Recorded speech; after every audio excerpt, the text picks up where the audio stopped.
Ma mère priait pour moi et disait, Karim, puis-je te voir devenir un leader un jour, revenant avec la victoire pour l'islam ou revenant avec la mort. Dans le Coran, nous grandissons avec deux choses.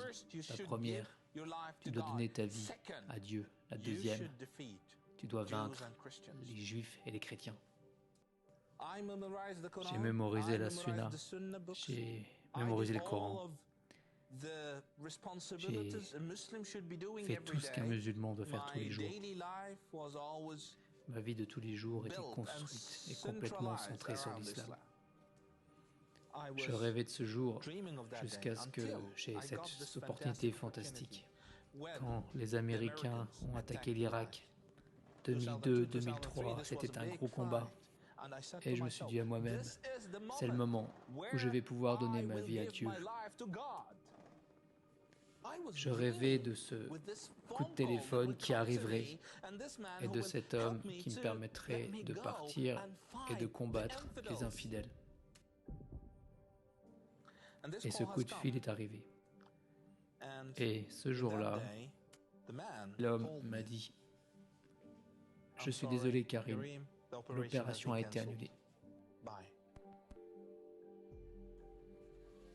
Cet appel très triste, la pire nouvelle que j'avais jamais reçue de ma vie.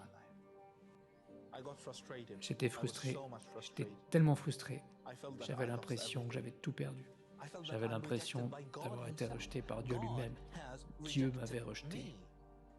En islam, ils croient que ceux qui donnent leur vie à Dieu sont appelés par Dieu lui-même. Et moi, je n'étais pas appelé. Après toutes les prières, après tous les jeûnes, après toutes les choses que j'avais faites, je n'étais pas appelé. C'était un désastre. J'ai commencé à disparaître, à ne plus aller autant dehors qu'avant. Jusqu'à ce qu'un des leaders m'appelle et me dise « Tu veux savoir ce qui s'est passé, Karim, je veux te rencontrer. » Je suis allé le rencontrer et il m'a dit « Karim, pourquoi es-tu si triste ?» J'ai dit « Dieu ne m'a pas choisi pour mourir. » Et je crois que cet homme a dit une prophétie. Il a dit « Peut-être qu'il a choisi pour toi de vivre. » Je lui ai demandé « Qu'est-ce que je dois faire maintenant ?» Il m'a dit « Tu dois proclamer l'islam. » Alors j'ai commencé à proclamer l'islam comme jamais auparavant. J'étais partout, même à la télé. Et les premiers jours, j'en faisais des tonnes pour l'islam. Mais le problème était que je n'étais pas satisfait, il y avait toujours quelque chose qui manquait. Quelque chose n'était pas là. Mon premier problème était que quand je suis allé étudier avec ceux qui faisaient l'apologie de l'islam, 80% de ce qu'ils disaient concernait les chrétiens. Regarde ce qu'ils portent, ils ne portent pas les hijabs, écoute ce qu'ils disent, et seulement 20% sur le Coran. Et ces 20% n'étaient pas juste académiquement parlant. Parce que quand vous voulez interpréter un verset dans le Coran, vous avez besoin de beaucoup de choses pour le faire. Vous devez lire Asbab an-Nuzul, les raisons, les commentaires. Alors que quand vous voulez interpréter la Bible, il disait juste, écoute, Jésus ici est en train de dire ceci, cela, c'est trop évident pour être vrai. Et après, je me suis dit à moi-même, d'accord, ce que j'ai besoin maintenant, c'est ce que j'appelle les tablettes chrétiennes. Ce que je voulais en fait, c'était un résumé de la foi. Je voulais qu'on m'enseigne la doctrine de façon à pouvoir construire une argumentation logique visant à démontrer que la foi était fausse et pouvoir les évangéliser. J'ai vraiment essayé, j'ai regardé partout, mais c'était vraiment très difficile pour moi de trouver quelque chose que je ne puisse pas comprendre ou appréhender, jusqu'à ce que je sois vraiment frustré. Au bout de plusieurs semaines, j'ai commencé à parler à Dieu en lui disant des choses du genre « Dieu, tu ne veux pas m'aider, tu ne vois pas que j'ai besoin de ton aide ?»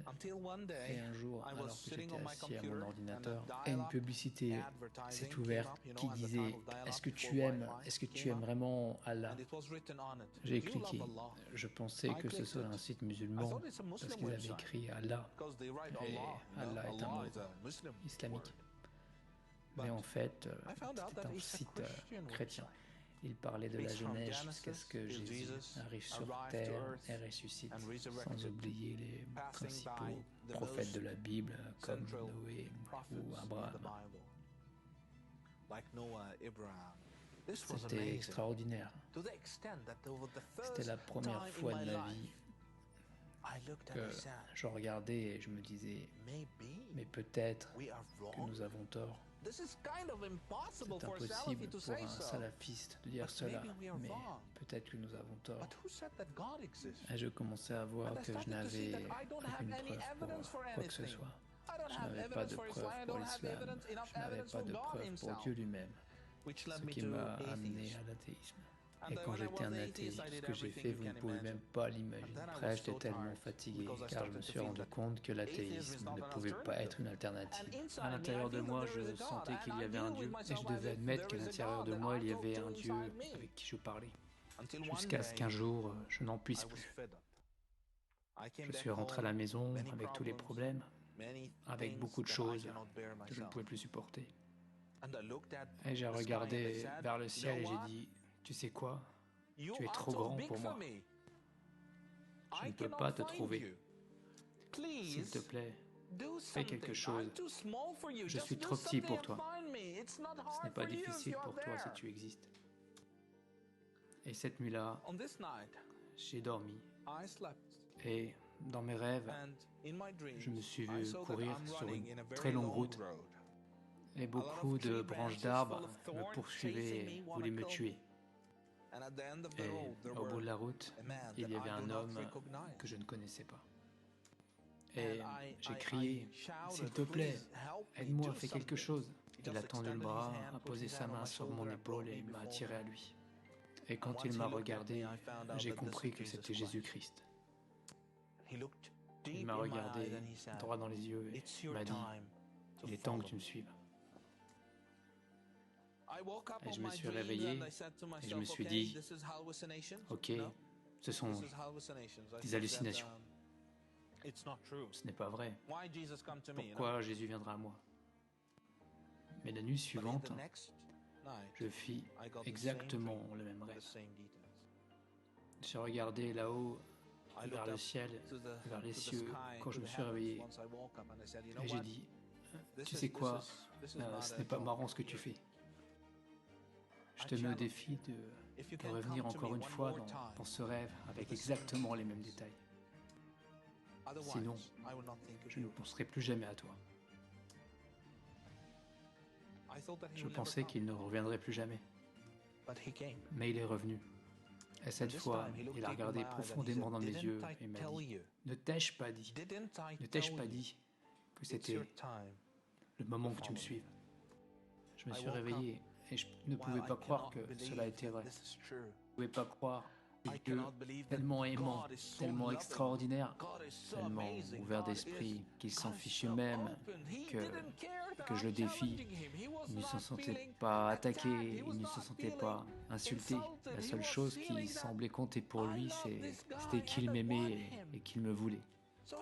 C'est pourquoi il est venu à moi. Je ne me suis pas réveillé en tant que chrétien, mais je me suis réveillé en tant qu'homme cherchant la vérité. Et j'ai compris que Jésus-Christ est bien plus qu'un prophète et qu'il n'est pas ce que nous pensons qu'il est. J'ai été heureux de pouvoir trouver quelqu'un qui pouvait m'aider avec cela. Et après 3 ans, j'ai été baptisé. Au nom du Père, du Fils et du Saint-Esprit.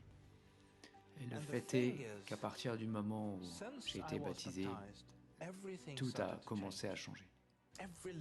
Chacun de mes regards commençait à changer. Je commençais à regarder les gens, à voir les gens différemment. Pour la première fois de ma vie, j'ai commencé à comprendre que je pouvais aimer les autres inconditionnellement. Par la suite, nous avons dû changer de pays, déménager à cause des persécutions que nous subissions. Ce n'était pas facile. À l'étranger, j'ai vécu des choses vraiment uniques. J'ai rencontré des gens à qui j'ai pu témoigner et je leur ai dit, pour la première fois, je peux dire que Dieu m'a guéri et je peux dire que je vous aime. Je vous aime. Dieu est amour et il déverse son amour dans nos cœurs.